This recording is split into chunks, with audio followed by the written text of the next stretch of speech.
So here we go, final level in the game. Is there anything over here? The hell? What's over here? No idea what's over there. So this level is a little bit more fun than the last one. The last level's cool, but this one has like a real cool gimmick to it that I really enjoy. So the first level kind of starts up a little normal, like a normal level. But in here, we're going to get thrown into... Well, if I can get up there. If I can get up there, we're going to get thrown into... Oh my god. Into like a little hub world here. Where we got 4 paths to go to. And then we can, reach the final area. I'm going to try and do the hard ones first. At least the ones that I like the least. Nope, that's not where I wanted to go.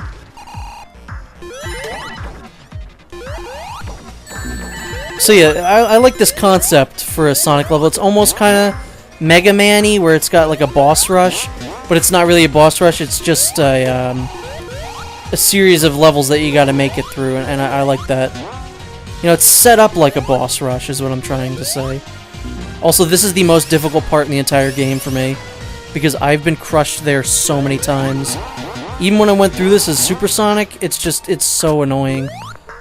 So that's why I usually try and go to this one first. Because I want to know if I'm going to have to restart everything, and if I get a game over there, that's just no fun. Damn it. See, that area resets everything. Where I want to go is to the left. So we're going to want to avoid these springy guys, which they place in such nice places.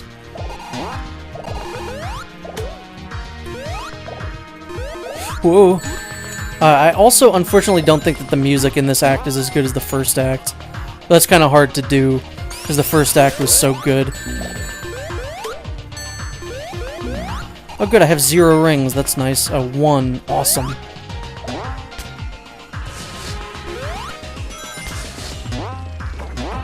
There's not a whole lot of challenge there. I think the only thing is that you can get hit by those things of electricity, which isn't really that bad. You're not in a whole lot of danger of that happening. And even if it does, you're probably going to collect your rings, because they're all going the same direction you are anyway.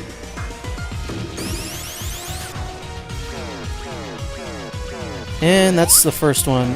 And that's the first one. And that's the first one. It's so stupid. The ones on top are definitely a little bit more annoying than the ones on bottom, so let's try and do those first. Yeah, they do some funky things with Sonic's hitbox, which is why I'm doing that. Just better to be safe than sorry, in my opinion. And no, I'm not Canadian, I just think that the way they say sorry is the best. And I'm going to take it upon myself as an American to say sorry like them.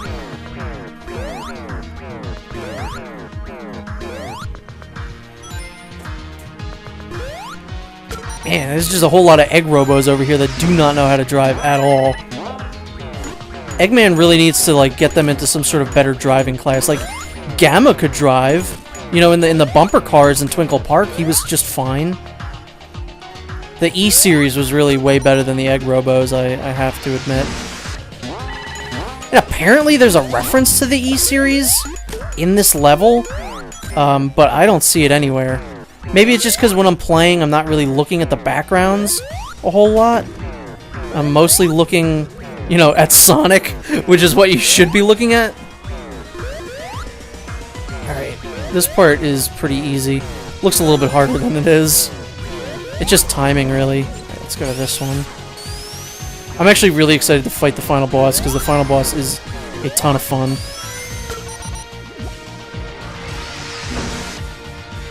The fake final boss, the real final boss is actually pretty obnoxious, in my opinion. Also, this part, good lord! Not cool, dude.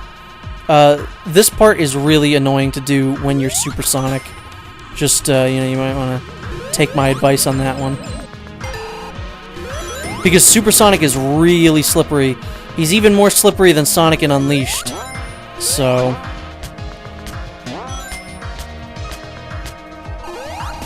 when you're trying to do that, he just slides all over the place. Please don't take my rings. You're an asshole. That part's pretty tricky. I don't know if there's a bottomless pit down there, but I would assume that there is. Because otherwise, I don't know why that would even be there.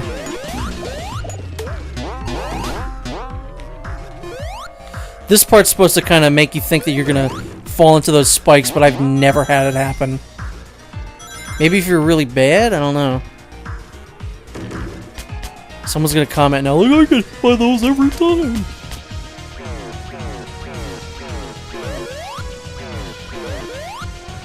Wow, that was the easiest time I've ever had of that.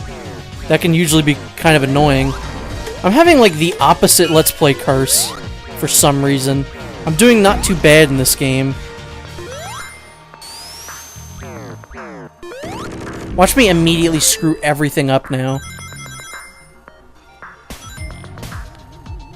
If I remember correctly, this one has kind of a, one annoying section that might trip me up, but I don't think so. Because it is the first one. In that part, you really don't want to touch anything, because if you do, you're going to go kind of higher up, and there's not really anything up there. Whatever, it doesn't want me to even go that way.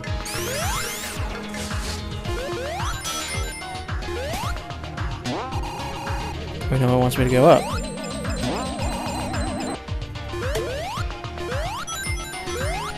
God, I hate that.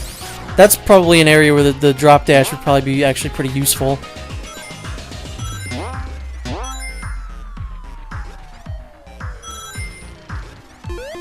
No, maybe this one doesn't have any areas that would trip me up. I remember there was one of the easier ones that was kind of annoying for me. Oh, it's that part is kind of annoying. But, if you don't see it coming, you're probably going to just jump right into the spikes. But yeah, that's that. Now let's head into the final boss, which is a ton of fun. We have way more than enough rings, and I'm probably about to get an extra life. So, let's do it to it. It's Dr. Octopus! Sorry to quote Sonic Generations. It's Dr. Robotnik! Nobody calls me that anymore!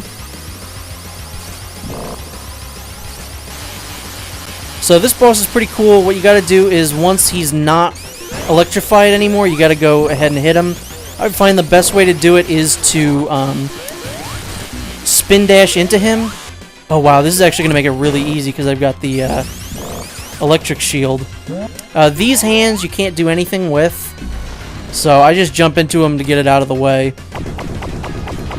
You want to hit these guys into him. There goes my advantage.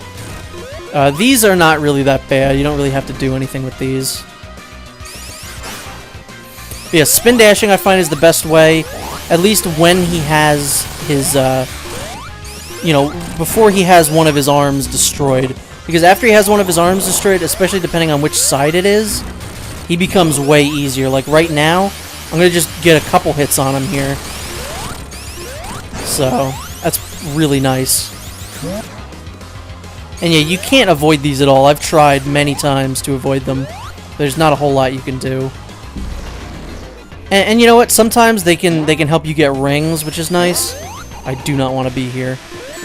Damn it. All we gotta do is just stand right here and watch as he's never gonna hit me. And then we're gonna stand over here. And again, he's never gonna hit me. He kind of looks like that one boss from Sonic Colors, the big boy. And the Refreshinator. Best boss name 2010. So yeah, this boss is really fun. It's becoming one of my new favorite Eggman fights. At least in the classic games.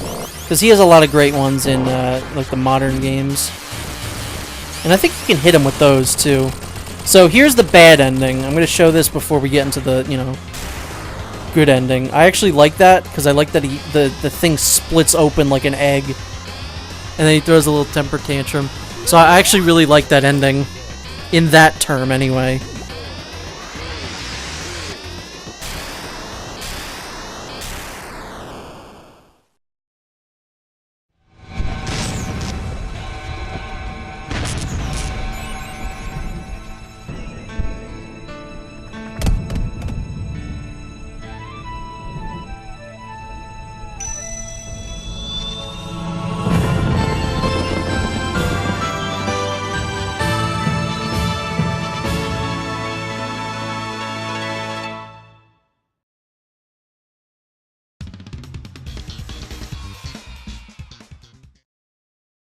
And then, as usual, you get your little try again. This is great. I love this animation so much.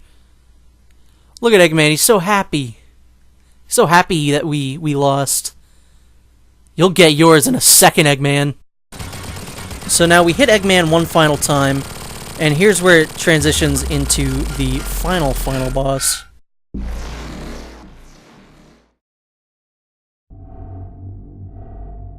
And so here we are in the, what is this place called? The Egg Revere Zone, which is a strange name, fighting the real, true final boss of the game, which is this guy here. He is the Phantom King. I think he's the, like, enhanced by the jewel that he has there. He's the guy that we've been seeing throughout the game. And this part is kind of terrible. I kind of hate this boss. The only way I've ever been able to beat this guy is through sheer luck. So Eggman is also here. He's really easy. Just jump into him. That's just fine enough. This dude, he's got these orbs following him, and he shoots these other orbs at you that every time they hit you, they take 10 rings away. And obviously, with Supersonic, you need the rings to live. Once you hit 0, you're dead, even if you don't get hit. Supersonic himself has this really dumb move here, where if you accidentally press A twice, even if you don't, I've had it happen just pressing A once, he'll shoot forward, and that'll also take 10 rings away from you. So that is one of the most obnoxious parts about this. And you're supposed to wait for him to shoot all of his energy beams and for his shield to disappear, but the shield disappears and then comes back very quickly. So I think the only way to really hit him is to just kind of keep hitting into him and hope you get lucky enough to, like, hit him. I am really not a big fan of this fight. I think it's really dumb. I think one thing that they could have done to make this not as horrible as it is maybe I'm just bad at it. I mean, I'm sure there are people who like this boss, but I think what they could have done is maybe make the rings take a little bit less away. Maybe his attacks do 5 rings instead of 10. You know what I'm saying? Like, that makes a little bit more sense to me. And maybe increase the frequency of the... No, keep the rings the same. The rings here are fine. But yeah, he's really annoying. This is not one of my favorite Supersonic fights.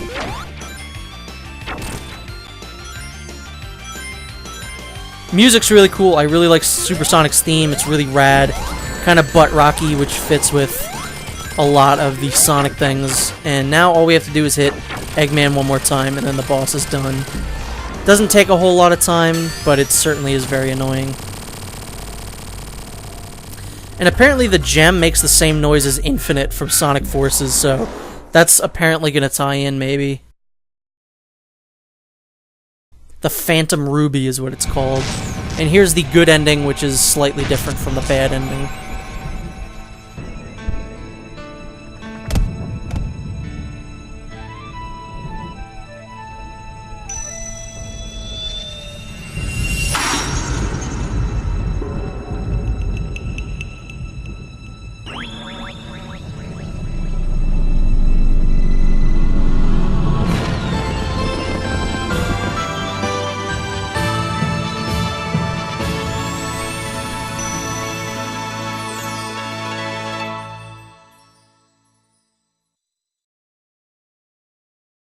And there we go. That is Sonic Mania. A really, really, really amazing game. This is everything that was good about the 2D Sonic games and rolled into one really awesome package. And Sega would be absolutely ridiculous if they didn't make Christian Whitehead and Pagoda Games make more of these forever. Like, now you've got... If Sonic Forces is good, which I'm hoping it is, main Sonic Team keeps making good games like that. Like Colors and Generations. And Pagoda Games keeps making these kinds of games. That would be perfect for Sonic. Absolutely incredible. I mean, everything about this is amazing. T. Lopez's score is... It's fantastic. It's so good. The game looks amazing. It's super crisp. There's a lot of settings that you can make it kind of look more bad. You can fuzzy it up a little bit, which is kind of neat. And I mean, it's so good. This is a for sure contender for Game of the Year at this point. Not that there have been a whole lot of amazing games this year, but, well, Breath of the Wild is pretty amazing. But this is for sure a standout. And I guess the way that this ties into Sonic Forces, but at the time I'm recording this, Sonic Forces is not out yet. And I'm assuming at the end, Sonic got transported with the Phantom Ruby or whatever the hell it's called to, like, the present where Eggman's taken over. So that's what I'm assuming the tie-in is here. I've seen some people complain that this game is just like a big, like, advertisement for Sonic Forces, but I don't really think that's the case. It stands very well on its own, and if the game is fun, who cares? You know, if this was a big advertisement for Domino's Pizza, if it was fun, at least, hey, at the end, Sonic and friends go to Domino's and get a slice of pizza. Who cares? The game is fucking great.